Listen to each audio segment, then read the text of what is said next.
मूंछ नगर नाम के एक छोटे से शहर में बबलू भैया का एक छोटा और व्यस्त नाई की दुकान है। बबलू भैया को अपने अनोखे हेयर स्टाइल के लिए जाना जाता है, लेकिन उससे भी ज्यादा उनके आसमान छूते आत्मविश्वास के लिए। वो हमेशा शेखी बघाड़ते रहते हैं कि वो किसी भी बाल को बेहतरीन स्टाइल में काट सकते हैं, चाहे वो कितना भी कठिन क्यों न हो। उनके ग्राहक उन्हें बहुत पसंद करते हैं, लेकिन कभी-कभी उनका आत्मविश्वास कुछ हास्यास्पद हादसों का कारण बनता है।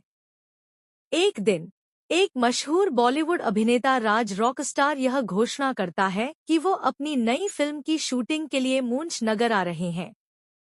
पूरा शहर उत्साह से भर जाता है और बबलू भैया तब 7वें आसमान पर पहुंच जाते हैं जब उन्हें पता चलता है कि राज को अपनी भूमिका के लिए एक खास हेयर कट चाहिए। बबलू भैया पूरे शहर में यह बताते फिरते हैं कि वो राज को ऐसा हेयर कट देंगे जो पूरे देश में चर्चा का विषय बनेगा। लेकिन इसमें एक पेंच है। राज के बाल बहुत ही जिद्दी और घुंघराले हैं, जिन्हें संभालना किसी के बस की बात नहीं है। अब तक कोई भी उनके बालों को ठीक से स्टाइल नहीं कर पाया और राज अपने लुक को लेकर बहुत ही चुस्त दुरुस्त हैं। बबलू भैया पूरी रात तैयारी में जुट जाते हैं। वो विग, पुतलों और यहाँ तक कि अपने बालों पर भी अभ्यास करते हैं, जो कि अंत में कुछ अजीबोगरीब स्टाइल में बदल जाते हैं। वो इंटरनेट पर मिली कुछ प्राचीन गुप्त तकनीकों को भी आजमाते हैं, जिनमें अजीबोगरीब चीजें शामिल होती हैं, जैसे कि केले के छिलके लगाना, बालों को अजीब कोणों पर सुखाने के लिए पंखा इस्तेमाल करना और यहाँ तक कि बाल काटते समय एक पैर पर खड़े रहना।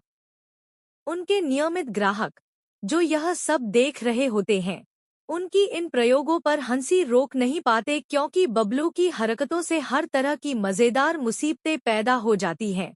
खड़े हुए बाल, आधे मुड़े सिर और एक ग्राहक तो पूरी तरह गंजा हो जाता है क्योंकि बबलू अपनी सुपर स्पीड तकनीक में इतना मशगूल हो जाते हैं। अंत में वो दिन आ जाता है और राज रॉकस्टार अपने दलबल के साथ बबलू की दुकान में दाखिल होते हैं। बबलू अपने पूरे आत्मविश्वास के साथ राज का स्वागत करते हैं और हेयर कट शुरू करते हैं। लेकिन जैसे ही वो शुरू करते हैं, राज के घुंघराले बाल उनकी कोशिशों को नाकाम करने लगते हैं। बाल अजीब दिशाओं में मुड़ने लगते हैं, बबलू के हाथों से निकल जाते हैं और यहाँ तक कि कैंची में उलझ भी जाते हैं।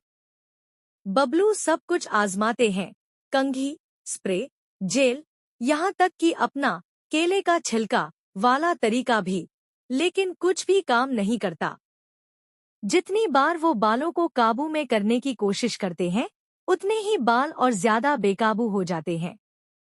एक वक्त ऐसा आता है जब हेयर ड्रायर भी बेकाबू हो जाता है और बालों की आंधी पूरी दुकान में फैल जाती है, जिससे सभी लोग, यहाँ तक कि राज भी, बालों से ढक जाते हैं। जब बबलू हार मानने के करीब होते हैं, उन्हें एक अनोखा विचार आता है। वो कुछ बिल्कुल अलग करने का फैसला करते हैं। बालों से लड़ने की बजाय वो बालों की जंगलीपन को अपनाने का सोचते हैं। वो घुंघराले बालों को एक अनोखी, स्टाइलिश रूपरेखा में काटना शुरू करते हैं, जो बिल्कुल अलग और नायाब होती है। राज, जो आईने में यह सब देख रहे होते हैं, धीरे धीरे मुस्कुराने लगते हैं। उन्हें यह नया स्टाइल बहुत पसंद आता है। अंत में राज अपने नए हेयर स्टाइल से बहुत खुश होते हैं, जिसे बबलू भैया जंगली लहर का नाम देते हैं। यह हेयर कट इतना अनोखा होता है कि राज इसे अपनी फिल्म में रखने का फैसला करते हैं और बबलू भैया को ऑफिशियल हेयर गुरु के रूप में फिल्म में शामिल करने की घोषणा करते हैं। जैसे ही राज रॉकस्टार दुकान से निकलते हैं, शहर वाले बबलू को बधाई देने दौड़ पड़ते हैं। लेकिन बबलू के इस शान का आनंद लेने से पहले एक और ग्राहक दुकान में आता है। एक ऐसा आदमी जिसके बालों को स्टाइल में रखना और भी ज्यादा मुश्किल होता है। एकदम सीधे बाल जो किसी भी स्टाइल में टिकते ही नहीं हैं। बबलू, हमेशा की तरह आत्मविश्वास से भरे हुए, मुस्कुराते हैं और कहते हैं, कोई बात नहीं, मैं कुछ भी संभाल सकता हूँ। जैसे उनके ग्राहक फिर से हंस पड़ते हैं, यह जानते हुए कि अब एक और मजेदार कारनामा होने वाला है।